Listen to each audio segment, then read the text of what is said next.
നമസ്തേ സാരസ്വതേ ദേവേ ഗൗരവാണി പ്രചാരിണേ നിർവിശേഷ ശൂന്യവാദി പാശ്ചാത്യദേശതാരിണേ ജയ ശ്രീ കൃഷ്ണ ചൈതന്യ പ്രഭു നിത്യാനന്ദ ശ്രീ അദ്വൈത ഗദാധര ശ്രീവാസാദി ഗൗരഭക്തവൃന്ദ. ഹരേ കൃഷ്ണ കൃഷ്ണ കൃഷ്ണ ഹരേ ഹരേ, ഹരേ രാമ രാമ രാമ ഹരേ ഹരേ.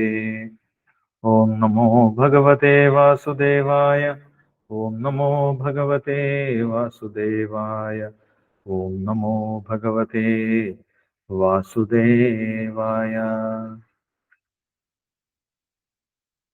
ഹരേ കൃഷ്ണ. എല്ലാവർക്കും ഒരിക്കൽ കൂടി സ്വാഗതം. നമ്മൾ വായിക്കുന്ന ഭഗവത്ഗീത യഥാരൂപം ഇസ്കോൺ സ്ഥാപകാചാര്യൻ കൃഷ്ണകൃപാമൂർത്തി എസി ഭക്തിവേദാന്ത സ്വാമി ശീല പ്രഭുപാദർ വിവർത്തനവും ഭാവാർത്ഥവും നൽകിയിട്ടുള്ളതാണ്. അതിൻ്റെ മലയാളം പതിപ്പാണ് നമ്മൾ വായിക്കുന്നത്. അപ്പോൾ നമ്മൾ 8ാമത്തെ അധ്യായം പരമപദപ്രാപ്തി എന്നുള്ള അധ്യായമാണ് വായിക്കുന്നത്. കഴിഞ്ഞ ദിവസം വായിച്ചിട്ടുള്ള ശ്ലോകം 13ാമത്തെ ശ്ലോകമാണ്. 13ാമത്തെ ശ്ലോകം വരെ നമ്മൾ വായിച്ചു. ഓമിത്യേകാക്ഷരം ബ്രഹ്മ വ്യാഹരൻ മാം അനുസ്മരൻ യപ്രയാതി ത്യജൻ ദേഹം സയാതി പരമാം ഗതി. വ്യത്യസ്തമായിട്ടുള്ള ആത്മീയ പദ്ധതികൾ ചെയ്യുന്ന വ്യക്തികൾ എങ്ങനെയൊക്കെയാണ് ഈ ശരീരം വെടിയുന്ന സമയത്ത് ഭഗവാനെ കുറിച്ച് ഓർക്കുന്നത്, എന്തെല്ലാം പ്രക്രിയകളാണ് അവർ സ്വീകരിക്കുന്നത് ഈ ജീവാത്മാവിനെ ഭൗതിക ലോകത്തു നിന്നും പുറത്തെത്തിക്കുന്നതിനും ആത്മീയ ലോകത്തിൽ പ്രവേശിക്കുന്നതിനും വേണ്ടി വ്യത്യസ്ത തരത്തിലുള്ള പ്രവർത്തനങ്ങൾ അവർ ചെയ്യുന്നു. ചില ആളുകൾ ഓംകാര മന്ത്രം ഉരുവിടുന്നു, ചില ആളുകൾ പ്രാണനെ നിയന്ത്രിക്കുന്നു, ചില വ്യക്തികൾ പ്രാണശക്തിയെ ഭ്രൂമധ്യത്തിൽ എത്തിക്കുന്നു, ചില ആളുകൾ ഇന്ദ്രിയ നിയന്ത്രണം ചെയ്യുന്നു. ഇങ്ങനെ വ്യത്യസ്ത രീതിയിൽ ചില ആളുകൾ ബ്രഹ്മചര്യം അനുഷ്ഠിക്കുന്നു, ചില ആളുകൾ ജ്ഞാനത്തിന്റെ സഹായത്തോടു കൂടി മുക്തി നേടുന്നു. ഇങ്ങനെ വ്യത്യസ്തമായിട്ടുള്ള രീതിയിൽ മുക്തി നേടുന്നതിന് വേണ്ടിയിട്ട് വ്യത്യസ്തമായിട്ടുള്ള യോഗികൾ പ്രയത്നിക്കുന്നു. അവരെല്ലാവരും അവസാനം ഭഗവാന്റെ ആത്മീയ ലോകത്തിലേക്ക്, ഭൗതിക ലോകത്തിൽ നിന്നും പുറത്തു കടന്ന് ജ്ഞാനികളാണെങ്കിലും യോഗികളാണെങ്കിലും ഭക്തന്മാരാണെങ്കിലും എല്ലാവരും ആത്മീയ ലോകത്തിലേക്ക് പ്രവേശിക്കുന്നു എന്നുള്ള കാര്യം ഇവിടെ കഴിഞ്ഞ ശ്ലോകത്തിൽ നിന്നും നമ്മൾക്ക് മനസ്സിലായി. 13ാമത്തെ ശ്ലോകത്തിൽ പറയുന്നുണ്ട്, ഓം ഇത്യേകാക്ഷരം ബ്രഹ്മ വ്യാഹരൻ മാമനുസ്മരൻ യപ്രയാതി ത്യജൻ ദേഹം സയാതി പരമാം ഗതി. പരമാം ഗതി എന്ന് പറയുന്നത് ആത്മീയ ലോകങ്ങളെ കുറിച്ചാണ്, വൈകുണ്ഠ ലോകങ്ങളെ കുറിച്ചാണ് പറയുന്നത്. ഓംകാരം ഉരുവിടുന്നവര്, അതേപോലെ ബ്രഹ്മത്തിനെ, പരമാത്മാവിനെ ആരാധിക്കുന്നവര്, ഭഗവാനെ തന്നെ ആരാധിക്കുന്നവര്, ഇവരെല്ലാവരും ഭൗതിക ലോകത്തിന്റെ പിടിയിൽ നിന്ന് രക്ഷപ്പെട്ട് ആത്മീയ ലോകത്തിലേക്ക് എത്തും, പരമാം ഗതി പ്രാപിക്കും എന്നാണ് പറയുന്നത്. പക്ഷെ ഇവരെല്ലാവരും എത്തിച്ചേരുന്ന സ്ഥാനങ്ങൾ ഒരേപോലെ ആയിരിക്കില്ല. ആത്മീയ ലോകത്തിൽ എല്ലാവരും എത്തുമെങ്കിലും വ്യത്യസ്ത സ്ഥലങ്ങളിലാണ് അവർക്ക് സ്ഥാനം ലഭിക്കുന്നത്. അവ്യക്ത ബ്രഹ്മത്തിനെ ആരാധിക്കുന്നവർക്ക് ഭഗവാന്റെ വൈകുണ്ഠ ലോകങ്ങളിലേക്ക് പ്രവേശിക്കാൻ സാധിക്കുകയില്ല. അവർ ബ്രഹ്മജ്യോതിസ് വരെ മാത്രമേ അവർക്ക് എത്താൻ സാധിക്കുള്ളൂ. ഭഗവാന്റെ ശരീരത്തിൽ നിന്നും പ്രവഹിക്കുന്ന പ്രകാശ, ആ പ്രഭാവലയമാണ് ബ്രഹ്മജ്യോതിസ് എന്ന് പറയുന്നത്. ആ ബ്രഹ്മജ്യോതിസ് വരെ മാത്രമേ ജ്ഞാനമാർഗത്തിൽ സഞ്ചരിക്കുന്ന അവ്യക്തിഗതവാദികൾക്ക് എത്താൻ സാധിക്കൂ. പരമാത്മാവാദികൾക്കും അല്ലെങ്കിൽ പരമാത്മാവിനെ ധ്യാനിക്കുന്ന യോഗികൾക്കും ബ്രഹ്മജ്യോതിസിലും അല്ലെങ്കിൽ വൈകുണ്ഠ ലോകത്തിലും അവർക്ക് ചില സമയത്ത് പ്രവേശിക്കാൻ സാധിക്കും. വൈകുണ്ഠ ലോകത്തിൽ ശാന്തരൂപത്തിലുള്ള ഭക്തന്മാരായിട്ട് അവർക്ക് പ്രവേശിക്കാൻ സാധിക്കും. ഇനി അടുത്ത ശ്ലോകത്തിൽ പറയുന്നത്, 14ാമത്തെ ശ്ലോകത്തിൽ പറയുന്നത്, ഭക്തന്മാർക്ക്, ഭഗവാന്റെ രൂപത്തിനെ സേവിക്കുന്ന ഭക്തന്മാർക്ക് അവർക്ക് എന്താണ് ലഭിക്കുന്നത്, അവരെവിടെയാണ് എത്തിച്ചേരുന്നത് എന്നുള്ള കാര്യമാണ് പറയുന്നത്. അപ്പൊ ഭക്തന്മാർക്ക് എപ്പോഴും പ്രത്യേകതയുണ്ട്. ഭഗവാന്റെ ആ വ്യക്തിത്വത്തിനെ ആരാധിക്കുന്ന, ഭഗവാനെ നേരിട്ട് ആരാധിക്കുന്ന ഭക്തന്മാര് എവിടെയാണ് എത്തിച്ചേരുന്നത്, അവരുടെ ഗതി എന്താണ് എന്നാണ് ഇവിടെ അടുത്ത ശ്ലോകത്തിൽ ഭഗവാൻ പറയുന്നത്. അത് വളരെ സ്പെഷ്യലാണ് അല്ലെ. മറ്റുള്ള യോഗികൾക്കൊക്കെ മുക്തി ലഭിക്കും, അവർക്ക് ആത്മീയ ലോകത്തിൽ പ്രവേശിക്കാം. പക്ഷെ ഭക്തന്മാർക്ക് ലഭിക്കുന്നത് അതിനേക്കാൾ വളരെ വലിയൊരു നേട്ടമാണ്. ആ വലിയ നേട്ടത്തിനെ കുറിച്ചാണ് അടുത്ത ശ്ലോകത്തിൽ പറയുന്നത്. 14ാമത്തെ ശ്ലോകത്തിൽ പറയുന്നത്, അനന്യചേതാ സതതം യോ മാം സ്മരതി നിത്യശഃ തസ്യാഹം സുലഭ പാർത്ഥ നിത്യയുക്തസ്യ യോഗിന എന്നാണ് പറയുന്നത്. എന്താണ് പറയുന്നത് നമുക്ക് നോക്കാം. വിവർത്തനം ഭാവാർത്ഥം വായിച്ചതിന് ശേഷം നമുക്ക് ഡിസ്കസ് ചെയ്യാം. വിവർത്തനവും ഭാവാർത്ഥം വായിച്ചോളൂ. 14ാമത്തെ ശ്ലോകം ആരാണ് വായിക്കുന്നത്?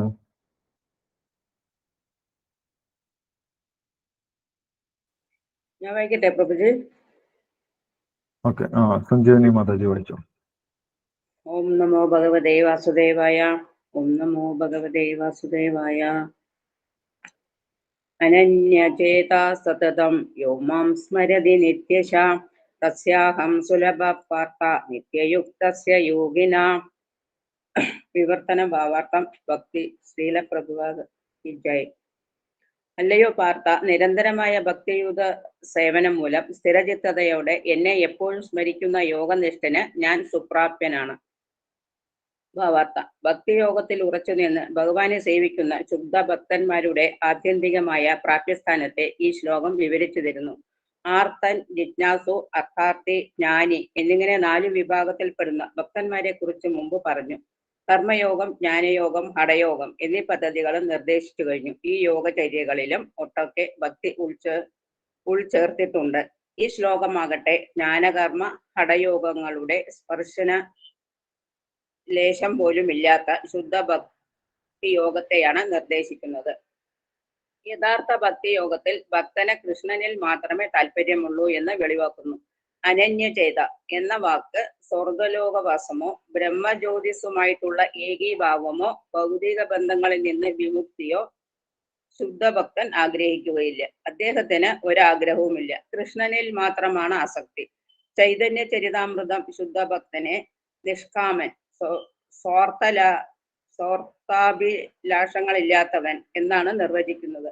ഭക്തന് മാത്രമേ ശരിയായ സമാധാനമുള്ളൂ. സ്വാർത്ഥലാഭത്തിനായി പ്രവർത്തിക്കുന്നവർക്കില്ല. ജ്ഞാനയോഗിക്കും കർമ്മയോഗിക്കും ഹഠയോഗിക്കും സ്വാർത്ഥ താല്പര്യങ്ങളുണ്ട്. ശുദ്ധഭക്തനാകട്ടെ ഭഗവാനെ പ്രീണിപ്പിക്കണമെന്ന അഭിലാഷമേ ഉള്ളൂ. അതുകൊണ്ടാണ് തന്നിൽ ഉറച്ച ഭക്തിയുള്ളവന് ഞാൻ സുപ്രാപ്യനെന്ന് ഭഗവാൻ അരുളി ചെയ്തത്. ഒരു ശുദ്ധഭക്തൻ കൃഷ്ണനെ ഏതെങ്കിലും വ്യക്തിരൂപങ്ങളിൽ എപ്പോഴും ആരാധിച്ചു പോരും. കൃഷ്ണന് പലവിധം പൂർണ്ണ വിസ്തരണങ്ങളും അവതാരങ്ങളുമുണ്ട്. ശ്രീരാമനും നരസിംഹവും അവയിൽപ്പെടുന്നു. ഒരു ഭക്തന് പ്രേമഭക്തി സേവനത്തോടെ മനസ്സിൽ ഉറപ്പിക്കാൻ ഭഗവാന്റെ ഏത് ദിവ്യരൂപത്തെയും തിരഞ്ഞെടുക്കാം.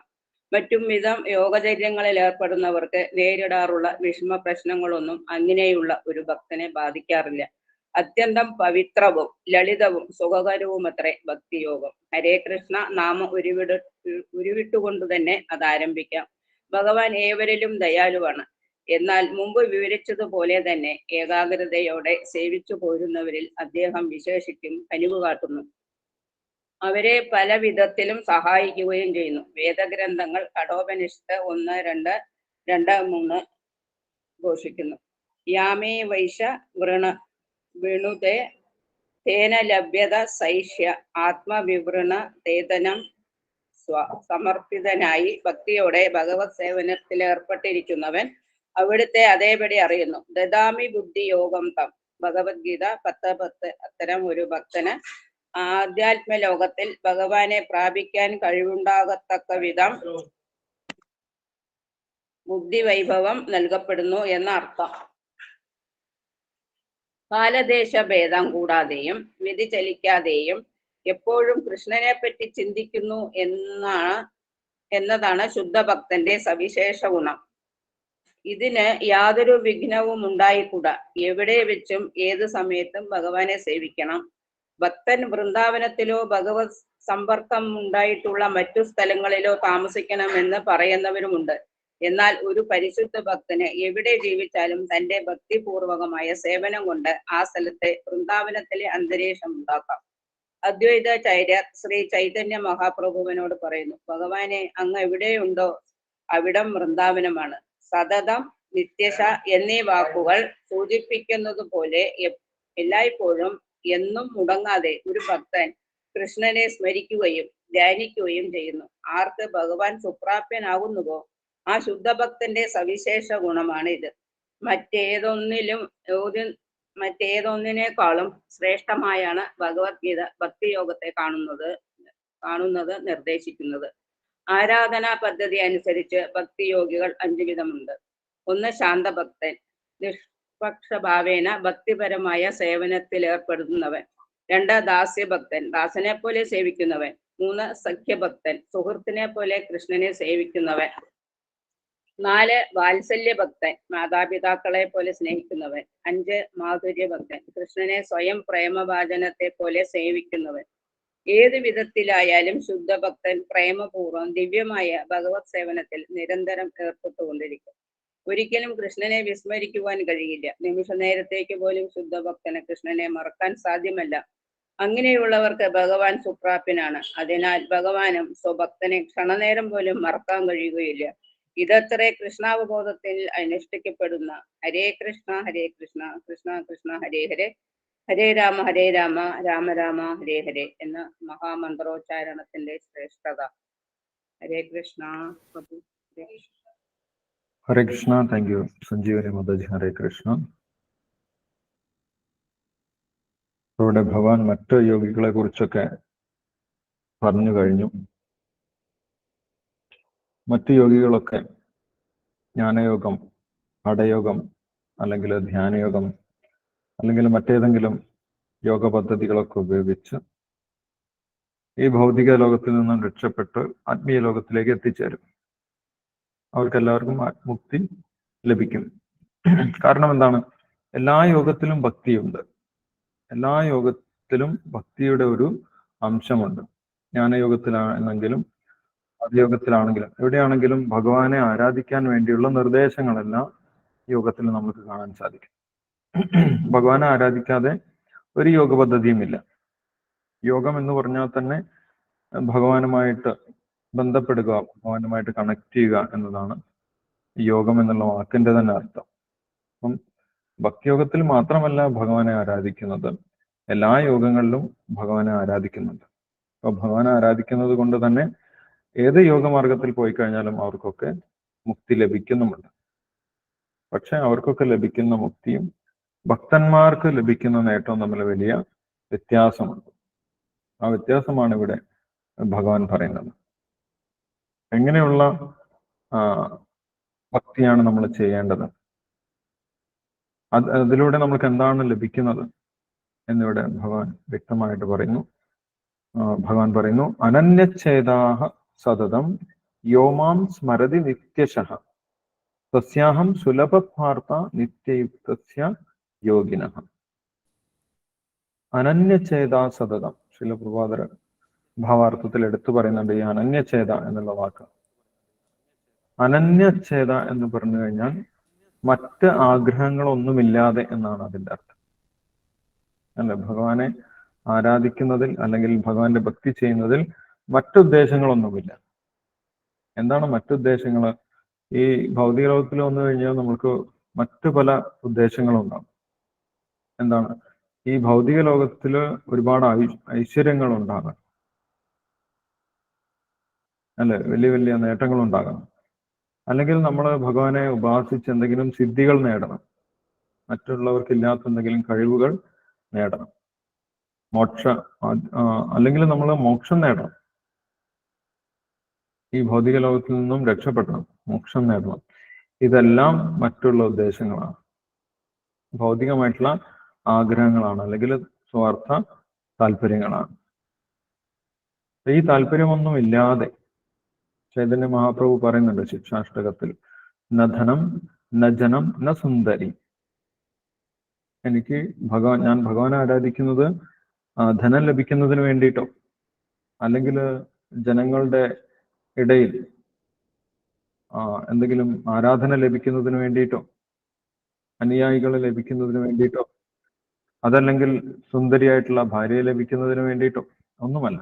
അതൊന്നും തനിക്ക് ആവശ്യമില്ല എന്ന് ചൈതന്യ മഹാപ്രഭു പറയുന്നു. ന ധനം ന ജനം ന സുന്ദരി. പിന്നീട് മോക്ഷവും വേണ്ട എന്ന് പറയും. കവിതാംബ ജഗദീശ കാമയെ മമ ജന്മനി ജന്മനീശ്വരേ ഭവതാത് ഭക്തിർ അഹൈതു കീത്വയി. എൻ്റെ എല്ലാ ജന്മത്തിലും എന്നാണ് പറയുന്നത്. എല്ലാ ജന്മത്തിലും എന്ന് പറയുമ്പോൾ മോക്ഷവും ആവശ്യമില്ല എന്നാണ് അർത്ഥം. അപ്പൊ ഭക്തന്മാർ യഥാർത്ഥത്തിൽ ഭക്തി ചെയ്യുന്നത് ശുദ്ധഭക്തന്മാർ. ഇവിടെ ഭഗവാൻ പറയുന്ന ആ ഭക്തിയോഗം വളരെ ഉയർന്ന നിലവാരത്തിലുള്ള ഭക്തിയാണ്. മറ്റൊരാഗ്രഹമില്ലാതെ ചെയ്യുന്ന ഭക്തി, ശുദ്ധഭക്തി, അനന്യമായിട്ടുള്ള ഭക്തി. നമ്മളെല്ലാവരും ഭക്തി ചെയ്യുന്നത് എന്തെങ്കിലും നേട്ടത്തിന് വേണ്ടിയിട്ടാണ്. ഭൗതികമായിട്ടുള്ള എന്തെങ്കിലും ആഗ്രഹത്തോട് കൂടിയിട്ടായിരിക്കും നമ്മൾ ഭഗവാനെ സമീപിക്കുന്നത്.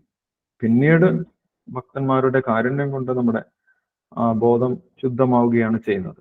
ആദ്യം നമ്മൾ ഭഗവാനെ സമീപിക്കുന്നത് എന്തെങ്കിലും ആഗ്രഹത്തോടു കൂടിയിട്ടായിരിക്കും. അല്ലെ, ആർത്തോ ജിജ്ഞാസു അർത്ഥാർത്ഥി.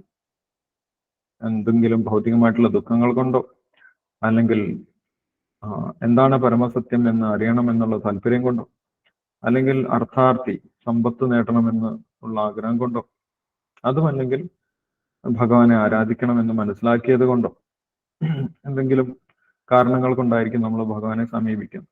ശുദ്ധഭക്തി കൊണ്ടായിരിക്കുകയില്ല ആദ്യം നമ്മൾ ഭഗവാനെ സമീപിക്കുന്നത്. പക്ഷെ പിന്നീട് ഭക്തന്മാരുടെ കാരുണ്യം കൊണ്ട് നമ്മുടെ ബോധം ശുദ്ധമാകുന്നതിനനുസരിച്ച് ഭൗതികമായിട്ടുള്ള ആഗ്രഹങ്ങളൊക്കെ ഇല്ലാതാവുകയാണ് ചെയ്യുന്നത്.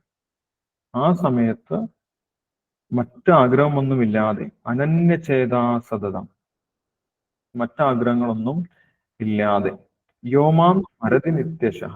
അപ്പൊ മറ്റാഗ്രഹങ്ങളൊന്നും ഇല്ലാതെ എന്ന് പറഞ്ഞു കഴിഞ്ഞാൽ യാതൊരു ആഗ്രഹവും ഇല്ലാതെ എന്നല്ല അതിന്റെ അർത്ഥം. ഒരാഗ്രഹവും ഇല്ലാതെ ഇരിക്കാൻ നമ്മൾക്ക് സാധിക്കുകയില്ല, അല്ലെ? നമ്മള് കല്ലോ മണ്ണോ മരമോ ഒന്നുമല്ല. ആഗ്രഹമില്ലാതിരിക്കാൻ വേണ്ടിയിട്ട് നമ്മള് ഭൗതിക വസ്തുക്കളല്ല, നമ്മള് ജീവനാണ്, ജീവനുള്ള വ്യക്തികളാണ് നമ്മൾ. അപ്പൊ നമ്മൾക്ക് ആഗ്രഹമില്ലാതിരിക്കാൻ സാധിക്കും. എന്തെങ്കിലും ആഗ്രഹം ഉണ്ടാകും. അപ്പൊ ആഗ്രഹം എന്തായിരിക്കണം? ഭഗവാനെ പ്രീതിപ്പെടുത്തുക, അല്ലെങ്കിൽ ഭഗവാന് ഇഷ്ടമുള്ള കാര്യങ്ങളൊക്കെ ചെയ്യുക, ഭഗവാന് ഇഷ്ടപ്പെട്ടവനായി തീരുക. ഇതായിരിക്കും ഭക്തന്റെ ആഗ്രഹം. ഭഗവാൻ ഇഷ്ടമുള്ളതൊക്കെ ചെയ്തു കൊടുക്കുക. ഭഗവാൻ ഇഷ്ടമാണെങ്കിൽ എന്ത് വേണമെങ്കിലും ചെയ്യാം. അതാണ് ശുദ്ധഭക്തന്മാരുടെ നിലവാരം. അല്ലെ, നമ്മൾ ഹനുമാൻ സ്വാമിയുടെ ഒരു കഥ കേട്ടിട്ടുണ്ട്. സീതാദേവി എല്ലാ ദിവസവും കുങ്കുമം തൊടുന്നത് കാണുന്നുണ്ട്. സിന്ദൂരപ്പൊട്ട്, ആ കുങ്കുമം കൊണ്ടുള്ള ആ സിന്ദൂരപ്പൊട്ട് തൊടുന്നത് ദിവസം ഹനുമാൻ സ്വാമി കാണുന്നുണ്ട്. അപ്പൊ ഹനുമാൻ ഒരു ദിവസം ചോദിക്കും, എന്തിനാണ് ഇങ്ങനെ ദിവസം ഈ സിന്ദൂരം തൊടുന്നത് എന്ന് ചോദിക്കും. അപ്പം സീതാദേവി തിരിച്ചുകൊണ്ട് പറയും, അത് ശ്രീരാമചന്ദ്ര ഭഗവാന് വളരെ ഇഷ്ടമാണ്. ഇങ്ങനെ ഞാൻ സിന്ദൂരം തൊട്ട് കഴിഞ്ഞാൽ ആ സിന്ദൂരം തൊടുന്നത് ഭഗവാന് വളരെ ഇഷ്ടമാണെന്ന് പറയും. അപ്പൊ അടുത്ത ദിവസം ആരും സമയമായിട്ടും ഹനുമാനെ കാണുന്നില്ല. എല്ലാവരും ഹനുമാനെ അന്വേഷിച്ചു. അവസാനമുണ്ട് ഹനുമാന് പകരം ഒരു ചുവന്ന നിറത്തിലുള്ള ഒരു കുരങ്ങ് ശ്രീരാമചന്ദ്രന്റെ രാജസന്നിധിയിലെത്തും. അപ്പൊ അത് ഹനുമാനാണ്. ഹനുമാൻ ദേഹം മുഴുവൻ സിന്ദൂരം എടുത്തു പൂശിയിട്ടാണ് വരുന്നത്. അപ്പൊ ഹനുമാൻ വിചാരിച്ചു, കുറച്ച് സിന്ദൂരം തൊട്ട് കഴിഞ്ഞാൽ ഭഗവാൻ ഇഷ്ടമാണ്, ഞാൻ ദേഹം മുഴുവൻ സിന്ദൂരം തൊട്ട് കഴിഞ്ഞാൽ ഭഗവാൻ വലിയ ഇഷ്ടമായിരിക്കും എന്ന് വിചാരിച്ച് ദേഹം മുഴുവൻ സിന്ദൂരം വാരി തേച്ചു കൊണ്ടുവന്നു. അപ്പൊ അത് ഭക്തന്റെ ഒരു മനോഭാവമാണ്. ഭഗവാനും ഇഷ്ടമാകുമെന്ന് അറിഞ്ഞു കഴിഞ്ഞാൽ എന്ത് ചെയ്യാനും ഭക്തൻ തയ്യാറാകും. ഭഗവാന്റെ പ്രീതിക്ക് വേണ്ടിയിട്ടാണ് ഭക്തൻ പ്രവർത്തിക്കുന്നത്. അതാണ് ഈ ഒരു മനോനിലവാരം ഇവിടെ പറഞ്ഞിട്ടുള്ള അനന്യചേതാ സതതം എന്ന് പറയുന്നത്. മറ്റൊരാഗ്രഹമില്ലാതെ ഭഗവാൻ ഇഷ്ടമാണ്, അതുകൊണ്ട് ഞാൻ ചെയ്യുന്നു, ഇത് ഭഗവാൻ ഇഷ്ടമാണ് അതുകൊണ്ട് ഞാൻ ചെയ്യുന്നു എന്നുള്ള നിലവാരത്തിൽ പ്രവർത്തിക്കുന്നതാണ് ശുദ്ധഭക്തി. മറ്റൊരു നേട്ടത്തിനും വേണ്ടിയിട്ടല്ല. പക്ഷെ നമ്മൾ സാധാരണഗതിയിൽ ഭൗതിക ലോകത്ത് ജീവിക്കുമ്പോൾ മറ്റുള്ള പല ആഗ്രഹത്തോടു കൂടിയിട്ടായിരിക്കും ആദ്യം നമ്മൾ ഭഗവാന്റെ ഭക്തി സേവനം ചെയ്യാൻ നമ്മൾ ശ്രമിക്കുന്നത്. പക്ഷെ ഈ ഒരു നിലവാരത്തിൽ എത്തിക്കഴിഞ്ഞാൽ എന്ത് സംഭവിക്കും എന്നാണ് ഇവിടെ ഭഗവാൻ പറയുന്നത്. അനന്യഛേദാ സതതം. ആ വ്യക്തിക്ക് ഭൗതിക നേട്ടങ്ങളൊന്നും ആവശ്യമില്ല, അല്ലെങ്കിൽ മുക്തി തന്നെ വേണമെന്നില്ല. അങ്ങനെ ഭഗവാന് വേണ്ടി ഭഗവാനെ നിത്യമായിട്ട് സേവിക്കുകയാണെങ്കിൽ, നിരന്തരമായിട്ട് ഭഗവാനെ സേവിക്കുന്നതിന് വേണ്ടിയിട്ട് തയ്യാറാണെങ്കിൽ, അങ്ങനെ സേവിച്ചുകൊണ്ടിരിക്കുകയാണെങ്കിൽ, സതതം എന്ന് പറഞ്ഞു കഴിഞ്ഞാൽ എല്ലായ്പ്പോഴും എന്നാണ് അർത്ഥം. അനന്യചേത, മറ്റൊരാഗ്രഹമില്ലാതെ, സതതം എല്ലായ്പ്പോഴും. യോ മാം സ്മരതി നിത്യശ, ആരാണോ എന്നെ നിരന്തരമായിട്ട് സ്മരിക്കുന്നത്. അങ്ങനെ ഭഗവാനെ സ്മരിച്ചാൽ തന്നെ മതി. മറ്റാഗ്രഹങ്ങളൊന്നുമില്ലാതെ ഭഗവാന്റെ ഇഷ്ടം എന്താണ് എന്ന് ചിന്തിച്ചുകൊണ്ട് ഭഗവാൻ ഇഷ്ടപ്പെട്ടവനായി തീരാൻ എന്താണ് ചെയ്യേണ്ടത് എന്നുള്ള കാര്യം നിരന്തരം നമ്മൾ ചിന്തിക്കുകയാണെങ്കിൽ തന്നെ എന്ത് സംഭവിക്കും? തസ്യാഹം സുലഭ പാർത്ഥ. അങ്ങനെയുള്ളവർക്ക് ഭഗവാനെ തന്നെ ലഭിക്കുമെന്നാണ് പറയുന്നത്, അല്ലെ? ഇത് മറ്റ് യോഗികൾക്കൊന്നും കിട്ടാത്തൊരു നേട്ടം. തസ്യാഹം സുലഭ പാർത്ഥ. അവർക്ക് അങ്ങനെ മറ്റാഗ്രഹമൊന്നും ഇല്ലാതെ ഭഗവാനെ നിരന്തരം സേവിക്കുന്നവർക്ക് എന്ത് ലഭിക്കും? ഭഗവാനെ തന്നെ ലഭിക്കും, സുലഭമായിട്ട് ലഭിക്കുമെന്നാണ് ഭഗവാൻ പറയുന്നത്. തസ്യാഹം സുലഭ പാർത്ഥ. അവർക്ക് എപ്പോഴും ഭഗവാനെ കിട്ടും. ഭഗവാനുമായിട്ടുള്ള ബന്ധം അവർക്ക് എപ്പോഴും ഉണ്ടാകും. ഭഗവാന്റെ നിരന്തര സേവനവും അവർക്ക് ലഭിക്കും. അപ്പൊ എന്തുകൊണ്ടാണ് മറ്റ് യോഗികൾക്ക് ഭഗവാനെ കിട്ടാത്തത്? പറയാൻ പറ്റും എന്തുകൊണ്ടാണ് മറ്റ് യോഗികൾക്ക് ഭഗവാനെ കിട്ടാത്തത്?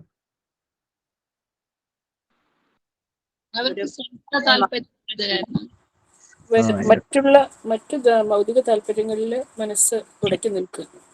അതുകൊണ്ട് അവർക്ക് ഭഗവാനെ വേണ്ട, ഭഗവാനിൽ താല്പര്യമില്ല. അവർ മറ്റുള്ള കാര്യങ്ങളാണ് ഭഗവാന്റെ മുന്നിൽ പോയിട്ട് പ്രാർത്ഥിച്ചത്. ഭഗവാനെ വേണം എന്നവർ പ്രാർത്ഥിച്ചിട്ടില്ല, അല്ലെ? ഗുരുവായൂരപ്പന്റെ മുന്നിൽ വന്നിട്ട് ഗുരുവായൂർ ഓരോ ദിവസം ആയിരക്കണക്കിന് ആൾക്കാർ വരുന്നത് നമ്മൾ കാണുന്നുണ്ട്. എത്ര ആളാണ് അതിൽ എനിക്ക് ഭഗവാനെ വേണം അല്ലെങ്കിൽ സേവനം വേണം എന്ന് പ്രാർത്ഥിക്കുന്നത്? അങ്ങനെ പ്രാർത്ഥിക്കുന്ന ആൾക്കാർ എത്രയോ ദിവസം കൂടുമ്പോഴായിരിക്കും ഒന്നോ രണ്ടോ ആൾക്കാർ അങ്ങനെ പ്രാർത്ഥിക്കുന്നുണ്ടാവും, അല്ലെ? ബാക്കി എല്ലാവരും വന്ന് പ്രാർത്ഥിക്കുന്നത് എന്താണ്? എനിക്ക് ഒരുപാട് പ്രശ്നങ്ങളുണ്ട്, എൻ്റെ വീട്ടിൽ ഇങ്ങനെ പ്രശ്നമാണ്, എൻ്റെ മകളുടെ വിവാഹം ഇതുവരെ കഴിഞ്ഞിട്ടില്ല, എൻ്റെ മകന് ജോലി കിട്ടിയിട്ടില്ല, എൻ്റെ വീട് പണി കഴിഞ്ഞിട്ടില്ല, എൻ്റെ കാറിന്റെ ലോൺ അടച്ചു കഴിഞ്ഞിട്ടില്ല എന്നൊക്കെ പറഞ്ഞിട്ട് ഭഗവാന്റെ മുന്നിൽ പ്രാർത്ഥിക്കും. അവർക്കാർക്കും ഭഗവാനെ വേണമെന്ന് അവർ ആഗ്രഹിക്കുന്നില്ല. അത് ഏറ്റവും വലിയ നേട്ടമായിട്ട് അവർ കരുതുന്നുമില്ല. അവരുടെ ഏറ്റവും വലിയ നേട്ടം മറ്റുള്ള കാര്യങ്ങളാണ്. അതുകൊണ്ട് അവർക്ക് ഭഗവാനെ ലഭിക്കുന്നില്ല, അല്ലെ? ഭഗവാൻ അവരുടെ കൂടെ പോയാലും അവര് ഭഗവാനെ സേവിക്കാൻ തയ്യാറാകില്ല. പക്ഷെ ഭഗവാനെ സേവിക്കാൻ തയ്യാറാവുന്നവരുടെ കൂടെ ഭഗവാൻ ചെല്ലുമെന്നാണ് ഭഗവാൻ പറയുന്നത്. അവർക്ക് ഭഗവാനെ തന്നെ ലഭിക്കും. തസ്യാഹം സുലഭ പാർത്ഥ നിത്യയുക്തസ്യ യോഗിന. അപ്പൊ ഭക്തന്മാർക്ക് ഭഗവാനെയാണ് വേണ്ടത്. ഭക്തൻ എന്ന് പറഞ്ഞു കഴിഞ്ഞാൽ അവർക്ക് എന്താണ് ആവശ്യം? അവർക്ക് ഭഗവാനെയാണ് വേണ്ടത്. ഭഗവാനുമായിട്ട് നമ്മൾക്ക് ബന്ധമുണ്ട്. ഭഗവാനുമായിട്ട് ഒരു പ്രത്യേകം എല്ലാവർക്കും ബന്ധമുണ്ട്. ആ ബന്ധത്തിലാണ് നമ്മുടെ യഥാർത്ഥ രസം ഇരിക്കുന്നത്, നമ്മുടെ ആനന്ദം ഇരിക്കുന്നത്. ഇവിടെയാണ് തപ്പി നോക്കുന്നത്. ഈ ഭൗതിക ലോകത്താണ് നമ്മുടെ ആനന്ദം എന്നാണ് നമ്മൾ കരുതുന്നത്, അല്ലെ? ഏതുപോലെ മരുഭൂമിയില് ഈ മരീചിക മണല് ചുട്ടുപഴുത്ത് നിൽക്കുന്ന സമയത്ത് അവിടെ നീരാവി കൊണ്ട് ദൂരത്ത് നോക്കുന്ന സമയത്ത് ആ സൂര്യന്റെ റിഫ്ലക്ഷൻ കൊണ്ട് ജലമായിട്ട് തോന്നും, വെള്ളമുള്ളതായിട്ട് തോന്നും. മരീചിക എന്ന് പറയും, വെള്ളം. യഥാർത്ഥത്തിൽ അവിടെ വെള്ളമില്ല. പക്ഷെ മൃഗങ്ങൾ പോലും ആ മരീചിക കാണും, മരുഭൂമിയിലുള്ള മൃഗങ്ങൾ. അങ്ങനെ ആ വെള്ളം കിട്ടുമെന്ന് വിചാരിച്ച് അവർ ഓടി അവസാനം അവർക്ക് വെള്ളം കിട്ടാത്ത അവസ്ഥയിലെത്തും. ആ മരുഭൂമിയിൽ മുഴുവൻ അന്വേഷിച്ചാലും അവർക്ക് വെള്ളം കിട്ടുന്നില്ല. അതേപോലെയാണ് ഈ ലോകത്ത് നമ്മൾ ആനന്ദം അന്വേഷിക്കുന്നത്. വ്യത്യസ്തമായിട്ടുള്ള ബന്ധങ്ങളിലൂടെ, സാമൂഹിക ബന്ധങ്ങളിലൂടെ നമ്മൾക്ക് ആ ഒരു ആനന്ദം കിട്ടുമെന്നാണ് നമ്മൾ പ്രതീക്ഷിക്കുന്നത്. പക്ഷെ ആ ഒരു ആനന്ദം നമുക്ക് ഒരിക്കലും ഈ ഭൗതിക ലോകത്ത് കിട്ടുകയില്ല എന്നുള്ളതാണ് യാഥാർത്ഥ്യം. അത് ഭഗവാൻ പറഞ്ഞിട്ടുണ്ട്. ദുഃഖാലയം അശാശ്വതം. ഈ ലോകം ഭഗവാൻ സൃഷ്ടിച്ചു തന്നെ ദുഃഖാലയമായിട്ടാണ്.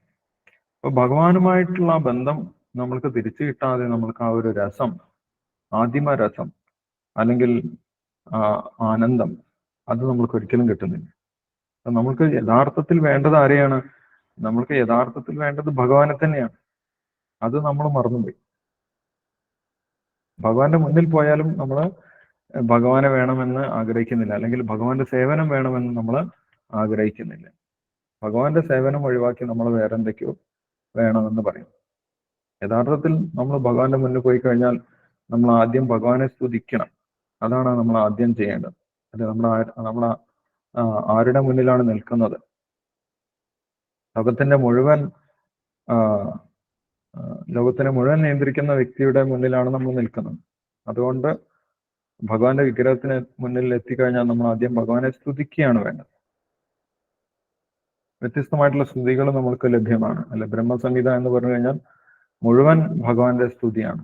ഈശ്വര പരമകൃഷ്ണ സച്ചിദാനന്ദ വിഗ്രഹ അനാദിരാദിർ ഗോവിന്ദ സർവകാരണ കാരണം എന്ന് പറഞ്ഞിട്ട് ബ്രഹ്മാവും ഭഗവാനെ സ്തുതിക്കുന്നതാണ്. ആ ബ്രഹ്മസംഹിത അറിയുന്നവർക്ക് ഭഗവാനെ ബ്രഹ്മസംഹിതയിലൂടെ സ്തുതിക്കാം. അല്ലെങ്കിൽ ഭാഗവതത്തിൽ മുഴുവൻ ഭഗവാന്റെ സ്തുതികളുണ്ട്. കുന്തി ദേവി സ്തുതിക്കുന്നുണ്ട് അല്ലെ. കൃഷ്ണായ വാസുദേവായ ദേവകീ നന്ദനായ ച നന്ദഗോപകുമാരായ ഗോവിന്ദായ നമോ. വ്യത്യസ്തമായിട്ടുള്ള സ്തുതികളാണ്. അങ്ങനെ ഏതെങ്കിലും ഒരു സ്തുതി ചൊല്ലിക്കൊണ്ട് ഭഗവാനെ സ്തുതിക്കുകയാണ് യഥാർത്ഥത്തിൽ വേണ്ടത്. അത് ഭഗവാൻ പറയുന്നുണ്ട്, സതതം കീർത്തയന്തോമ. പിന്നീട് നമ്മൾ ഭഗവാനെ നമസ്കരിക്കണം. അങ്ങനെ ഭഗവാനെ സ്തുതിച്ച് ഭഗവാനെ നമസ്കരിച്ചതിന് ശേഷം മാത്രമാണ് നമ്മൾ ഭഗവാനോട് നമ്മുടെ കാര്യങ്ങൾ പറയേണ്ടത്. അതാണ് യഥാർത്ഥ സിസ്റ്റം അല്ലെ. അതൊന്നുമില്ലാതെ നമ്മൾ നേരിട്ട് ഭഗവാന്റെ അടുത്ത് പോയിട്ട് ഭഗവാനെ കണ്ട ഉടനെ നമ്മളെ പരാതി ഒക്കെ പറഞ്ഞു കഴിഞ്ഞാൽ ആ ഒരു റിലേഷൻ നമ്മൾ ഉണ്ടാക്കാൻ ശ്രമിക്കുന്നില്ല. ഭഗവാനുമായിട്ടുള്ള ബന്ധം സ്ഥാപിക്കാൻ നമ്മൾ ശ്രമിക്കുന്നില്ല. നമ്മുടെ സ്വാർത്ഥമായിട്ടുള്ള കാര്യങ്ങൾ മാത്രമേ ഭഗവാന്റെ മുന്നിൽ വെക്കുന്നുള്ളൂ. നമ്മളെക്കുറിച്ച് ഭഗവാൻ എന്താണ് ചിന്തിക്കുന്നത് എന്നുള്ള കാര്യം നമ്മൾ ഒരിക്കലും ചിന്തിക്കുന്നില്ല. നമ്മൾ എന്ത് പ്രാർത്ഥിക്കണമെന്നാണ് ഭഗവാൻ ആഗ്രഹിക്കുന്നത്. നമ്മളെ കൊണ്ട് എന്ത് ചെയ്യണമെന്നാണ് ഭഗവാൻ ആഗ്രഹിക്കുന്നത്. ആ കാര്യം നമ്മൾ ഒരിക്കലും ചിന്തിക്കുന്നില്ല. അപ്പം അത് ചിന്തിക്കുന്നവരാണ് യഥാർത്ഥത്തിൽ ഭക്തന്മാർ. ഭഗവാൻ എന്താണ് ചെയ്തു കൊടുക്കേണ്ടത്, ഭഗവാൻ എന്താണ് ആഗ്രഹം എന്നുള്ള രീതിയിൽ ചിന്തിച്ച് ഭഗവാനെ നിരന്തരം സേവിക്കുന്നവർക്ക് ഭഗവാനെ തന്നെ ലഭ്യമാകുമെന്നാണ് ഇവിടെ പറയുന്നത്. അതാണ് ഏറ്റവും വലിയ നേട്ടം. തസ്യാഹം സുലഭ പാർത്ത നിത്യയുക്തസ്യ യോഗിന അല്ലെ. ഭഗവാനെ കിട്ടിക്കഴിഞ്ഞാൽ പിന്നെ വേറെന്താണ് വേണ്ടത്? ഭഗവാനെ ലഭിച്ചു കഴിഞ്ഞാൽ പിന്നെ വേറൊന്നിന്റെയും ആവശ്യമില്ല. അവർക്ക് മുക്തി പോലും ആവശ്യമില്ല അല്ലെ. മുക്തിയൊക്കെ വേണമെങ്കിൽ എപ്പോൾ വേണമെങ്കിലും അവർക്ക് മുക്തി ലഭിക്കും. മുക്തിയേക്കാളും ഉപരിയാണ് ഭഗവാന്റെ ആ സേവനം അല്ലെ. യഥാർത്ഥ ഭക്തന്മാർ നരകങ്ങളിൽ പോയിട്ട് പോലും ഭഗവാന്റെ സേവനം ചെയ്യാൻ തയ്യാറാകുമെന്നാണ് പറയുന്നത്. ഉയർന്ന നിലവാരത്തിലുള്ള ഭക്തന്മാർ, നാരദ മഹർഷിയെ പോലുള്ള ഭക്തന്മാർ, അവര് വൈകുണ്ഠ ലോകത്തിലല്ല നിൽക്കുന്നത്. നാരദ മഹർഷിക്കൊക്കെ എപ്പോൾ വേണമെങ്കിലും വൈകുണ്ഠ ലോകത്തിലേക്ക് പ്രവേശിക്കാം, എവിടെ വേണമെങ്കിലും പോകാം നാരദ മഹർഷിക്ക്. പക്ഷെ നാരദ മഹർഷി ഈ ലോകത്തിൽ തന്നെ ചുറ്റിക്കറങ്ങും. നരകീയ ലോകങ്ങളിൽ പോലും നാരദ മഹർഷി എത്തിയിട്ട് അവിടെയുള്ളവരോട് ഭഗവാന്റെ നാമം ജപിക്കാൻ വേണ്ടി പറയുകയാണ് ചെയ്തത്. അപ്പം ഭഗവാന്റെ സേവനമാണ് മുക്തിയേക്കാൾ ഉപരിയായിട്ട് കാണുന്നത്. ഏത് ലോകത്തിലാണെങ്കിലും ഭഗവാന്റെ സേവനം ചെയ്യുക എന്നുള്ളതാണ് അവരുടെ ഏറ്റവും വലിയ ധർമ്മമായിട്ട്, കടമയായിട്ട്, അല്ലെങ്കിൽ ഭഗവാനെ സന്തോഷിപ്പിക്കുന്ന പ്രവൃത്തിയായിട്ട് അവർ വിചാരിക്കുന്നത്. അതുതന്നെയാണ് ചൈതന്യ മഹാപ്രഭുവും പറയുന്നത്. മമ ജന്മനി ജന്മനീശ്വരേ ഭവതാത് ഭക്തിർ അഹൈതുകി ത്വയി. എൻ്റെ എല്ലാ ജന്മങ്ങളിലും എന്ന് പറയുമ്പം മുക്തി ചോദിക്കുന്നില്ല. എല്ലാ ജന്മങ്ങളിലും ഭഗവാന്റെ സേവനം ലഭിക്കണമെന്നാണ് ചൈതന്യ മഹാപ്രഭു പറയുന്നത്. മുക്തിയൊക്കെ ഭഗവാന്റെ കയ്യിലാണ്. വേണമെങ്കിൽ തന്നെ മുക്തനാക്കാം, അല്ലെങ്കിൽ മുക്തനാക്കാതിരിക്കാം. അതൊക്കെ പൂർണ്ണമായിട്ടും ഭഗവാന് വിട്ടുകൊടുത്ത് എന്താണോ ഭഗവാൻ നിർദ്ദേശിക്കുന്നത് ആ സേവനം ചെയ്യുക എന്നുള്ളതാണ് ഭക്തന്മാർ ആഗ്രഹിക്കുന്നത്. അല്ലെ? അപ്പം ഭഗവാൻ ഭക്തന്മാരോട് നിർദ്ദേശിക്കുന്നുമുണ്ട്. ഭക്തന്മാർക്ക് അറിയാം ഭഗവാൻ എന്താണ് ഉദ്ദേശിക്കുന്നത്, ഭഗവാൻ എന്ത് സേവനമാണ് ആവശ്യപ്പെടുന്നത്. ഇതെല്ലാം ഭക്തന്മാർക്ക് അറിയാം. അല്ലെ? ചൈതന്യ മഹാപ്രഭു വന്ന സമയത്തും നിർദ്ദേശിക്കുന്നുണ്ട് എന്ത് സേവനമാണ് ചെയ്യേണ്ടത്. പൃഥ്വിദേ അച്ഛേ നഗരാതിഗ്രാമ സർവത്ര പ്രചാര ഹൈബേ മറന. പൃഥ്വിയില്, ഈ ലോകത്തിലെ എല്ലാ നഗരങ്ങളിലും ഗ്രാമങ്ങളും ഭഗവാന്റെ നാമം പ്രചരിപ്പിക്കണമെന്നാണ് ഭഗവാൻ നിർദ്ദേശിക്കുന്നത്. അതാണ് ഭഗവാന്റെ ആഗ്രഹം. അപ്പം ഭഗവാന്റെ നാമം പ്രചരിപ്പിക്കുന്ന വ്യക്തിയാണ് ഭഗവാന് ഏറ്റവും ഇഷ്ടം, അല്ലെങ്കിൽ ഭഗവത്ഗീത പ്രചരിപ്പിക്കുന്ന വ്യക്തിയാണ് ഭഗവാൻ ഏറ്റവും ഇഷ്ടം എന്ന് ഭഗവത്ഗീതയിൽ തന്നെ പറയുന്നുണ്ട്. അല്ലെ? അപ്പൊ ശ്രീലപ്രഭാതരൊക്കെ അങ്ങനെ ഒരു ഭഗവാന്റെ ആഗ്രഹമാണ് ഏറ്റെടുത്ത് നടത്തിയിട്ടുള്ളത്. ലോകം മുഴുവൻ ഭഗവാന്റെ നാമം പ്രചരിപ്പിക്കുക എന്നുള്ളത് അക്ഷരാർത്ഥത്തിൽ ചെയ്തിട്ടുള്ള ഒരു വലിയ ആചാര്യനാണ്. ഈ ചരിത്രത്തിൽ നമ്മൾ ഇതുവരെ കാണാത്ത തരത്തിലുള്ള ഒരു ആചാര്യനാണ് ശ്രീലപ്രഭാതൻ. അല്ലെ? ലോകം മുഴുവൻ ഭഗവാന്റെ ഭക്തി പ്രചരിപ്പിച്ചിട്ടുള്ള മറ്റാചാര്യന്മാരെ കുറിച്ച് നമ്മൾ കേട്ടിട്ട് പോലുമില്ല. അങ്ങനെ ഒരു ആചാര്യൻ ലോകം മുഴുവൻ ഭഗവാന്റെ ഭക്തി പ്രചരിപ്പിച്ചിട്ടുള്ള ഒരാചാര്യൻ. അപ്പൊ അദ്ദേഹം ശ്രീലപ്രഭാതരൊക്കെ എത്രത്തോളം ഭഗവാൻ ഇഷ്ടപ്പെട്ട വ്യക്തിയായിരിക്കുമെന്ന് നമ്മൾക്ക് ആലോചിക്കാൻ സാധിക്കും. അങ്ങനെയുള്ള ശ്രീലപ്രഭാതരും നമ്മളോട് നിർദ്ദേശിക്കുന്നുണ്ട് എന്താണ് ചെയ്യേണ്ടത്. അല്ലെ? എന്താണ് ചെയ്യേണ്ടതെന്ന് ശ്രീലപ്രഭാതരും പറയുന്നുണ്ട്. ഭഗവാന്റെ നാമം ജപിക്കുക എന്ന് തന്നെയാണ് ശ്രീലപ്രഭാതനും പറയുന്നത്. അതുകൊണ്ടാണ് നമ്മൾ വായിക്കുന്ന എല്ലാ മിക്കവാറും ഭാവാർത്ഥങ്ങളിലൊക്കെ ശ്രീലപ്രഭാതർ എടുത്തെടുത്ത് പറയുന്നത്. കഴിഞ്ഞ ഭാവാർത്ഥത്തിൽ നമ്മൾ കണ്ടു, ഹരേ കൃഷ്ണ കൃഷ്ണ കൃഷ്ണ ഹരേ ഹരേ എന്ന മഹാമന്ത്രം ജപിക്കണം. അങ്ങനെ ജപിച്ചുകൊണ്ട് മരിക്കുന്നവർ ആത്മീയ ലോകങ്ങളിലേക്ക് എത്തും എന്ന് കഴിഞ്ഞ ഭാവാർത്ഥത്തിൽ പറഞ്ഞു. ഈ ഇപ്പൊ വായിച്ചിട്ടുള്ള ഭാവാർത്ഥത്തിലും ശ്രീലപ്രഭാതർ എടുത്ത് പറയുന്നുണ്ട്. എന്താണ് പറയുന്നത്? ഹരേ കൃഷ്ണ കൃഷ്ണ കൃഷ്ണ ഹരേ ഹരേ ഹരേ രാമ രാമ രാമ ഹരേ ഹരേ എന്ന മഹാമന്ത്രത്തിന്റെ ശ്രേഷ്ഠത എല്ലാ ഭാവാർത്ഥത്തിലും ശ്രീലപ്രഭാതർ ഹരേ കൃഷ്ണ മഹാമന്ത്രത്തിന്റെ പ്രാധാന്യം പറയുന്നുണ്ട്. കാരണം കലിയുഗത്തിൽ അതാണ് നമ്മൾ ചെയ്യേണ്ടത്. അതുകൊണ്ട് നമ്മൾ അതിനൊഴിവാക്കി മറ്റു കാര്യങ്ങൾ ചെയ്തത് കൊണ്ട് കാര്യമില്ല. അതുകൊണ്ട് ശ്രീലപ്രഭാതർ നമ്മളോടുള്ള കാരുണ്യം കൊണ്ട് നാമം ജപിക്കാൻ വേണ്ടി എടുത്തെടുത്ത് പറയും. മാത്രമല്ല ശ്രീലപ്രഭാതർ പറയുന്ന മറ്റൊരു കാര്യം ശ്രീലപ്രഭാതരുടെ പുസ്തകങ്ങൾ വായിക്കണമെന്നാണ്. പുസ്തകങ്ങൾ വായിച്ച് ഡിസ്കസ് ചെയ്യണമെന്ന് പറയുന്നു. അത് നമ്മളിപ്പം ചെയ്യുന്ന കാര്യമാണ്. അത് ശ്രീലപ്രഭാതരെ തൃപ്തിപ്പെടുത്തുന്ന കാര്യമാണ്. നമ്മൾക്ക് നേരിട്ട് ഭഗവാനെ തൃപ്തിപ്പെടുത്താൻ ബുദ്ധിമുട്ടാണ്. ഭഗവാനെ തൃപ്തിപ്പെടുത്താനുള്ള മാർഗം എന്താണ്? ഭഗവാന്റെ ഭക്തന്മാരെ തൃപ്തിപ്പെടുത്താൻ ശ്രമിക്കുക എന്നുള്ളതാണ്. ഭക്തന്മാരുടെ നിർദ്ദേശം എന്താണ്? പൂർവതരം കൃതം.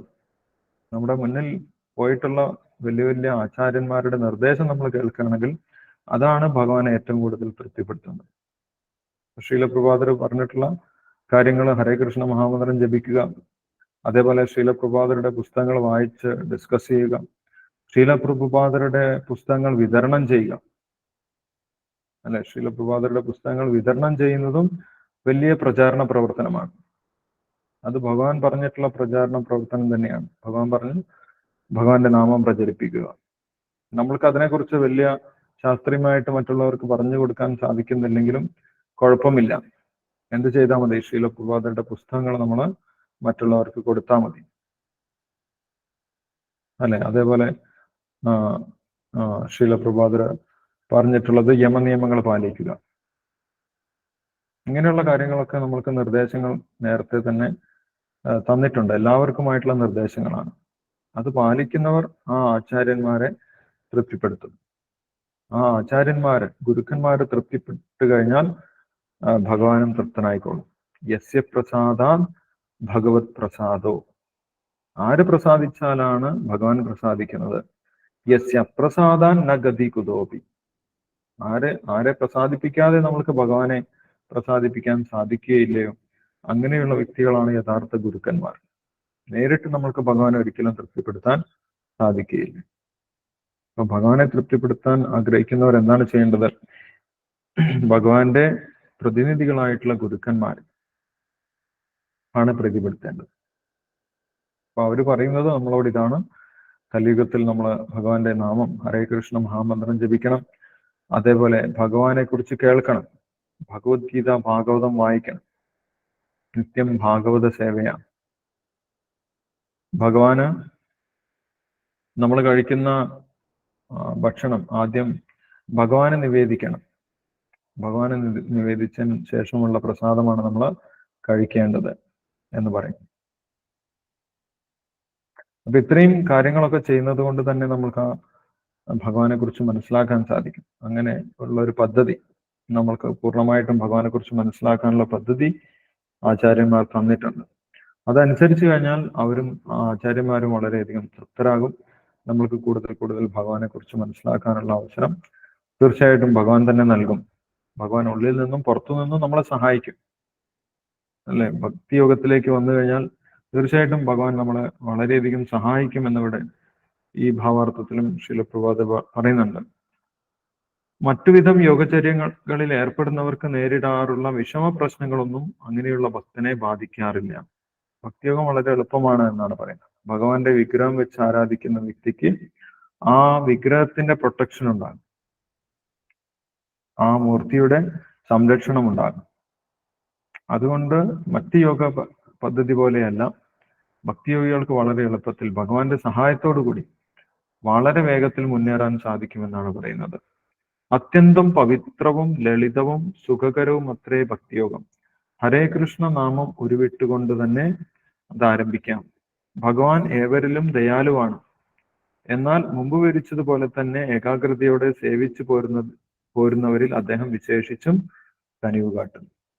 അപ്പൊ ഭഗവാൻ പറയുന്നതനുസരിച്ച്, ഭഗവാന്റെ ഭക്തന്മാരായിട്ടുള്ള ആചാര്യന്മാർ പറയുന്നത് അനുസരിക്കുന്ന ഭക്തന്മാരോടും ഭഗവാൻ വളരെയധികം കനിവ് കാണിക്കുമെന്നാണ് പറയുന്നത്. അവരെ ഭഗവാൻ വളരെയധികം സഹായിക്കും. ഭക്തിയിൽ മുന്നേറാൻ ആഗ്രഹിക്കുന്ന ഭക്തനെ അകത്തു നിന്നും പുറത്തു നിന്നും ഭഗവാൻ സഹായിക്കും. അവർക്ക് എന്തെങ്കിലും തടസ്സമുണ്ടെങ്കിൽ, ഏതെല്ലാം തടസ്സങ്ങൾ ഉണ്ടെങ്കിൽ ആ തടസ്സങ്ങളിൽ നിന്നുകൊണ്ട് തന്നെ ഭക്തിയിൽ മുന്നേറാനുള്ള അവസരം അവർക്ക് ഭഗവാൻ നൽകും. പിന്നീട് ആ തടസ്സങ്ങളൊക്കെ മാറ്റിക്കൊടുക്കുകയും ചെയ്യും. അതാണ് ഭഗവാന്റെ സഹായം എന്ന് പറയുന്നത്. അത് ഭക്തിയിൽ പുരോഗമിക്കാൻ ശ്രമിക്കുന്ന ഓരോ ഭക്തന്മാർക്കും അനുഭവമുള്ളതാണ്, അല്ലെ? അവരെങ്ങനെ ഭക്തിയിലേക്ക് എത്തി, ഭഗവാൻ എങ്ങനെ അവരെ സഹായിച്ചു എന്ന് ചോദിച്ചു കഴിഞ്ഞാൽ ഓരോരുത്തർക്കും ഒരുപാട് കാര്യങ്ങൾ പറയാനുണ്ടാവും, ഓരോരുത്തരുടെയും റിയലൈസേഷൻ. അപ്പൊ അത് ഭഗവാന്റെ സഹായമാണ്. അത് നമുക്ക് പ്രത്യക്ഷത്തിൽ മനസ്സിലാക്കാൻ സാധിക്കുന്നതുമാണ്. പ്രത്യക്ഷാവഗമം ധർമ്മ്യം സുസുഖം കർത്തുമവ്യയം. ഭഗവാന്റെ സഹായത്തോടു കൂടി വളരെ എളുപ്പത്തിൽ ചെയ്യാൻ സാധിക്കുന്നതാണ് ഈ കാര്യം എന്ന് പറയുന്നത്. അപ്പം നിരന്തരമായിട്ട് നമ്മൾക്ക് ഭഗവാനെ സ്മരിക്കണമെങ്കിൽ, ഇപ്പോൾ പറഞ്ഞ പോലെ നിരന്തരമായിട്ട് ഭഗവാനെ സ്മരിക്കണമെങ്കിൽ അതിന്റെ തുടക്കം നാമജപമാണ് എന്നാണ് പറയുന്നത്. നാമജപത്തിലൂടെയാണ് ഈ കൃഷ്ണ സ്മരണ, ഭഗവാനെ സ്മരിക്കുന്ന പ്രക്രിയ, ആ പരിപാടി ആരംഭിക്കുന്നത്. അങ്ങനെ നിരന്തരം സ്മരിക്കുന്നവർക്ക് ആത്മീയമായിട്ട് ഉയർച്ചയുണ്ടാവുകയും അവർക്ക് അവസാനം ഭഗവാനുമായിട്ടുള്ള ബന്ധം, തൻ്റെ സ്വരൂപ അവസ്ഥ, ആത്മാവിന്റെ യഥാർത്ഥ അവസ്ഥ, ഞാൻ എന്ത് സേവനമാണ് ഭഗവാന് ചെയ്തിരുന്നത്, ആത്മീയ ലോകത്തിൽ ഞാൻ എന്ത് സേവനമാണ് ഭഗവാന് ചെയ്തിട്ടുണ്ടായിരുന്നത് എന്ന് മനസ്സിലാക്കാൻ സാധിക്കും. ഭഗവാനുമായിട്ടുള്ള ബന്ധം തിരിച്ചറിയാൻ സാധിക്കുമെന്നാണ് പറയുന്നത്. ഭഗവാനുമായിട്ടുള്ള ബന്ധം തിരിച്ചറിയുന്നതിനെയാണ് സ്വരൂപ അവസ്ഥ എന്ന് പറയുന്നത്. സ്വരൂപേണ വ്യവസ്ഥിതി.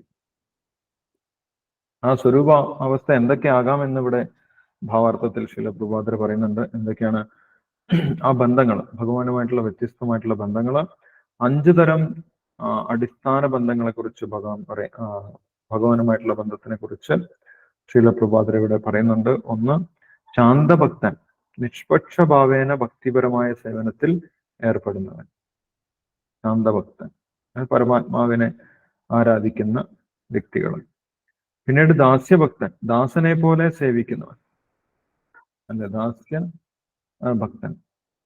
ലക്ഷ്മി ദേവി, അതേപോലെ ഹനുമാൻ സ്വാമി, ഇവരൊക്കെ ദാസ്യഭാവത്തിൽ ഭഗവാനെ സേവിക്കുന്ന ആളുകളാണ്. സഖ്യഭക്തൻ, സുഹൃത്തിനെ പോലെ കൃഷ്ണനെ സേവിക്കുന്നവൻ. അർജുനൻ, അതേപോലെ വൃന്ദാവനത്തിലെ ഭഗവാന്റെ സുഹൃത്തുക്കൾ ഗോപന്മാർ, ഇവരൊക്കെ സുഹൃത്തുക്കളെ പോലെ ഭഗവാനെ സഖ്യ ബന്ധത്തിൽ ഭഗവാനെ സേവിക്കുന്നവരാണ്.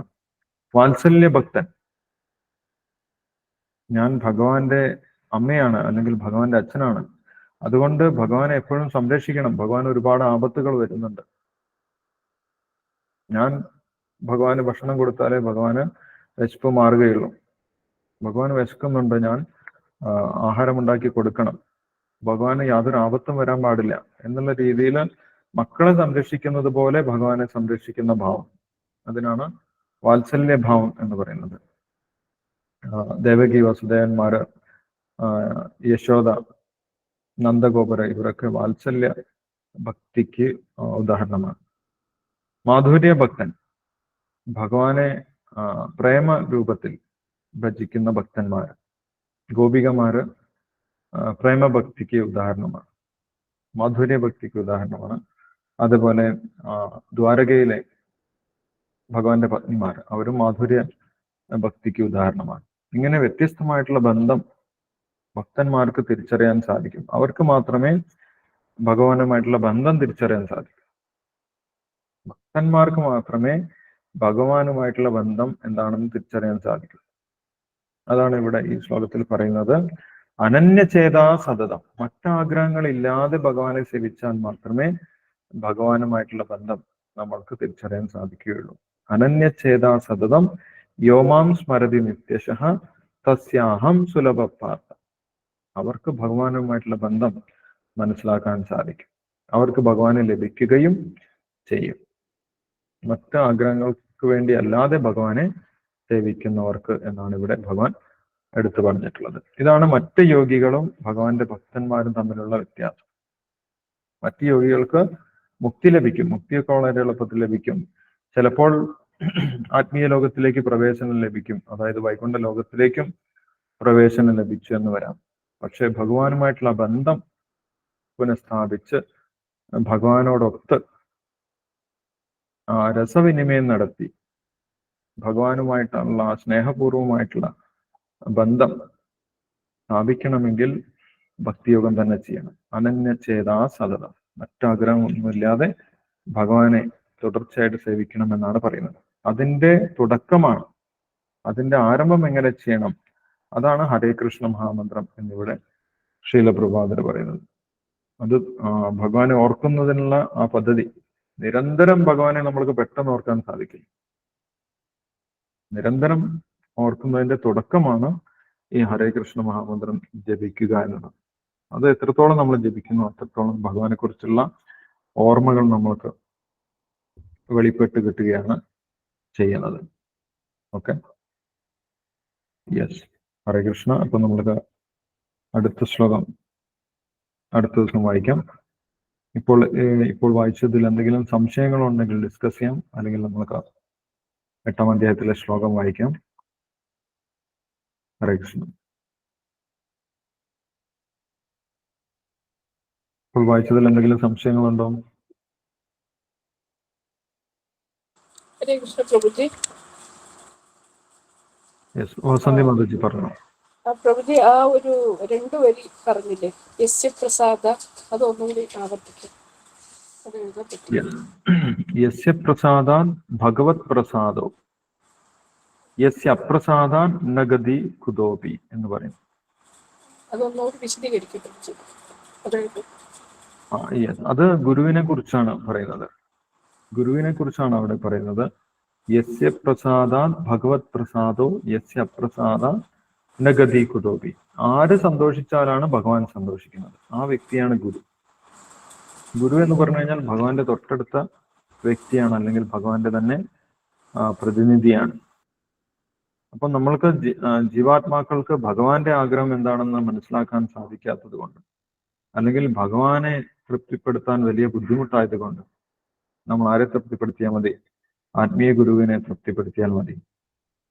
ആത്മീയ ഗുരുവിനെ എങ്ങനെയാണ് തൃപ്തിപ്പെടുത്തുന്നത്? ആത്മീയ ഗുരുവിന്റെ നിർദ്ദേശങ്ങൾ പാലിക്കുന്നതിലൂടെയാണ് ആത്മീയ ഗുരുവിനെ തൃപ്തിപ്പെടുത്തുന്നത്. ആത്മീയ ഗുരു തന്റെ ശിഷ്യന്മാരോട് നിർദ്ദേശിക്കും, ഇന്ന കാര്യങ്ങൾ ചെയ്യണം, അല്ലെ? ഒരു ദിവസം ഇത്ര മാല ജപിക്കണം, 16 മാല ജപിക്കണം, മറ്റ് മത്സ്യമാംസങ്ങളൊന്നും കഴിക്കാൻ പാടില്ല, ലഹരി വസ്തുക്കൾ ഉപയോഗിക്കാൻ പാടില്ല, അതേപോലെ എന്താണ് അവീതമായിട്ടുള്ള ബന്ധങ്ങൾ ചെയ്യാൻ പാടില്ല, അനധികൃതമായിട്ടുള്ള ധനസമ്പാദനം ചെയ്യാൻ പാടില്ല, അതേപോലെ ഭഗവാന്റെ നാമം പ്രചരിപ്പിക്കണം, ഭഗവത്ഗീത പ്രചരിപ്പിക്കണം. ഇങ്ങനെയുള്ള നിർദ്ദേശങ്ങൾ, ഭഗവാന്റെ വിഗ്രഹത്തിനെ ആരാധിക്കണം, ഭഗവാന് നിവേദിച്ച പ്രസാദം മാത്രമേ കഴിക്കാൻ പാടുകയുള്ളൂ,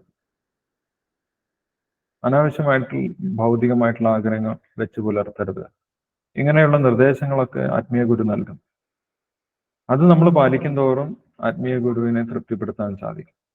അങ്ങനെ ആത്മീയ ഗുരു തൃപ്തനായി കഴിഞ്ഞാൽ യസ്യ പ്രസാദാത്, ആ ആത്മീയ ഗുരു പ്രസാദിച്ചു കഴിഞ്ഞാൽ ഭഗവത് പ്രസാദ്, ഭഗവാൻ പ്രസാദിക്കും.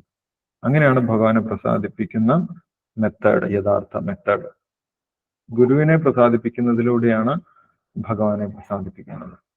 ആ ഭഗവാൻ പ്രസാദിച്ചു കഴിഞ്ഞാൽ നമ്മുടെ എല്ലാവിധ ദുഃഖങ്ങളും ഇല്ലാതാകുമെന്ന് പറയും. ഭഗവത്ഗീതയിൽ ഭഗവാൻ പറയുന്നത് മത് പ്രസാദാത് തരിഷ്യസി, മച്ചിത്ത സർവദുർഗാണി മത് പ്രസാദാത് തരിഷ്യസി.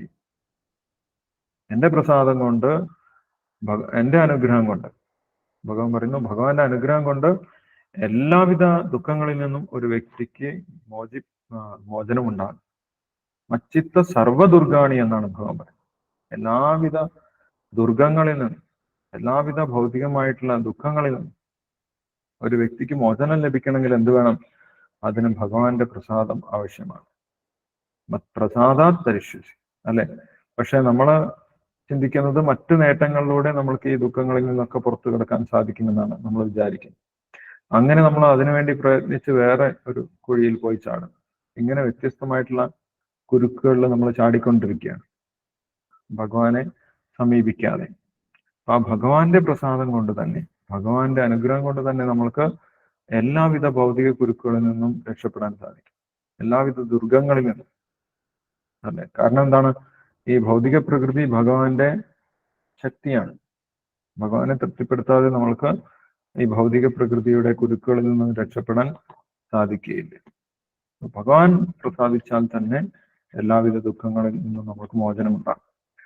പക്ഷെ ആ ഭഗവാനെ പ്രസാദിപ്പിക്കുന്നത് എങ്ങനെയാണ്? ആത്മീയ ഗുരുവിനെ തൃപ്തിപ്പെടുത്തിക്കൊണ്ടാണ് നമ്മൾ ഭഗവാനെ പ്രസാദിപ്പിക്കുന്നത്. യസ്യ പ്രസാദ ഭഗവത് പ്രസാദോ യസ്യ അപ്രസാദ നഗതി കുതോപി. യസ്യ അപ്രസാദ, ആ ഗുരുവിനെ നമ്മൾ തൃപ്തിപ്പെടുത്തുന്നില്ലെങ്കിലോ, അതിന് വിപരീതമായിട്ടാണ് നമ്മൾ പ്രവർത്തിക്കുന്നതെങ്കിലോ, നഗതി കുതോപി, പിന്നെ നമ്മൾക്ക് യാതൊരു ഗതിയുമില്ല, നമുക്ക് വേറെ ഒരു ശരണവുമില്ല, അല്ലെ? കാരണം എന്താണ്? നമ്മൾ ഭഗവാനെ ഒഴിവാക്കിയിട്ടാണ് ഇങ്ങോട്ട് വന്നിട്ടുള്ളത്, ഭഗവാനെ വേണ്ട എന്ന് പറഞ്ഞിട്ടാണ് ഇങ്ങോട്ട് വന്നിട്ടുള്ളത്. അപ്പോൾ പിന്നെ നമ്മൾക്ക് വീണ്ടും നേരെ ഭഗവാനെ സമീപിക്കാൻ സാധിക്കും. അപ്പോൾ നമ്മളോട് കാരുണ്യം കാണിക്കാൻ വേണ്ടിയിട്ടാണ് ആത്മീയ ഗുരു വന്നിട്ടുള്ളത്. ആ ആത്മീയ ഗുരു പറയുന്നതും അനുസരിച്ചിട്ടില്ലെങ്കിൽ പിന്നെ നമുക്ക് വേറെ ശരണം പ്രാപിക്കാൻ ആരുമില്ല എന്ന് പറയും. ഹരേ കൃഷ്ണ പ്രഭുജി, മനസ്സിലായി. ഹരേ കൃഷ്ണ. ഹരേ കൃഷ്ണ. ഹരേ കൃഷ്ണ. ധന്യവാദാജി പറഞ്ഞു. ഈ ശാന്തഭക്തൻ, 5 തരം ഭക്തന്മാർ പറഞ്ഞില്ലേ, അതില് ശാന്തഭക്തന്മാർക്ക് ഗോലോക വൃന്ദാവനത്തില് ഭഗവാന് സേവനം ചെയ്യാനായിട്ട് സാധിക്കുമോ? ശാന്തഭക്തൻ ഇല്ല, ശാന്തഭക്തൻ പ്രധാനമായിട്ട് ഉപാസിക്കുന്നത് പരമാത്മരൂപത്തിലാണ്, ഭഗവാനെ പരമാത്മരൂപത്തിൽ ഉപാസിക്കുന്നത്. അതുകൊണ്ട് അവർക്ക് വൈകുണ്ഠ ലോകത്തിൽ പ്രവേശിക്കാം. വൈകുണ്ഠ ലോകത്തിലും അവർക്ക് ഭഗവാനുമായിട്ട് നേരിട്ടുള്ള റിലേഷൻസ്, ആ രസവിനിമയം ഉണ്ടാകാൻ അത് കുറവായിരിക്കും. ശാന്തഭാവത്തിലുള്ള ഭക്തിയാണ് അവർ ചെയ്യുന്നത്. അവർ ഭഗവാനെ സേവിക്കുന്നതിന് വേണ്ടി വൃക്ഷങ്ങളായിട്ടും, അല്ലെങ്കിൽ ഭഗവാനെ നടക്കുന്നതിനുള്ള പുൽക്കൊടികളായിട്ടും, ഭഗവാൻ ആനന്ദിക്കുന്നതിന് വേണ്ടിയിട്ടുള്ള നദികളായിട്ടും ഒക്കെയാണ് അവര് സേവനം ചെയ്യുന്നത്. ഭഗവാനുമായിട്ടുള്ള വ്യക്തിപരമായിട്ടുള്ള റിലേഷൻഷിപ്പ് അവർക്ക് കുറവായിരിക്കും. ഗോലോക വൃന്ദാവനത്തിൽ അവർക്ക് എത്താൻ സാധിക്കുന്നില്ല. അവർക്ക് വൈകുണ്ഠ ലോകങ്ങളിൽ എത്താൻ സാധിക്കും. ഹരേ കൃഷ്ണ പ്രഭുജി, ഹരേ കൃഷ്ണ. ഹരേ കൃഷ്ണ. ഹരേ കൃഷ്ണ പ്രഭു. യെസ് പ്രഭുജി പറഞ്ഞോളൂ. ആത്മാവിന്റെ ഒരു രൂപം എന്ന് പറയുന്നത് തലമുടി നായരിന്റെ ഒരു അറ്റത്തിന്റെ 10,000-ൽ ഒരു അംശല്ലേ വരുന്നേ? അപ്പൊ അങ്ങനെ വരുമ്പോ അല്ല, ആത്മാവിന്റെ രൂപം എന്ന് പറയുന്നത്, ഫോം എന്ന് പറയുന്നത് തലമുടി നായരിന്റെ ഒരു അറ്റത്തിന് 10,000 കട്ട് ചെയ്ത് കഴിഞ്ഞാൽ അതിലൊരു അംശം എന്ന് പറയുന്നുണ്ടല്ലോ. അപ്പൊ ഈ പരമാത്മ രൂപം എന്ന് പറയുമ്പോ അത് 400 രൂപമുള്ള വിഷ്ണുവിന്റെ ആ 10,000-ൽ ഒരു അംശമുള്ള രൂപമായിട്ടാണോ നമ്മൾ മനസ്സിൽ ഇമാജിനേഷൻ കൊണ്ടുവരേണ്ടത്? എങ്ങനെയാണ് ആ പരമാത്മ രൂപം എന്ന് പറയുന്നതിന്റെ ആ ഇമാജിനേഷൻ എന്തായിരിക്കും? നമ്മുടെ വിഷ്വലൈസേഷനാണ് ഞാൻ ഉദ്ദേശിക്കുന്നത്. പരമാത്മ രൂപം എന്ന് പറയുന്നത് അത് 400 രൂപമുള്ള വിഷ്ണുവിന്റെ 10,000-ൽ, തലമുടി നായരിന്റെ 10,000-ൽ ഒരു അംശം എന്ന് നമ്മുടെ ആത്മാവിനെ പറയുന്നു. അപ്പൊ അത്രയും 10,000-ൽ ഒരു അംശത്തിലുള്ള അതേ ഫോമില് 400 രൂപത്തില് വിഷ്ണുവിനെ നമ്മൾ വിഷ്വലൈസേഷൻ ചെയ്താൽ മതിയോ? അതായിരിക്കുമോ ഈ പരമാത്മ രൂപം? ജീവാത്മാവിനെ കുറിച്ചാണോ പരമാത്മാവിനെ കുറിച്ചാണോ അല്ല, ചോദിക്കുന്നത്? ഞാൻ ചോദിക്കുന്നത് പരമാത്മാവിന്റെ രൂപത്തിൽ ആ വിഷ്വലൈസേഷൻ എങ്ങനെയാണെന്നാണ് ഞാൻ ചോദിക്കുന്നത്. അപ്പൊ ജീവാത്മാവിന്റെ ഫോം ഭഗവത്ഗീതയിൽ പറയുന്നുണ്ടല്ലോ,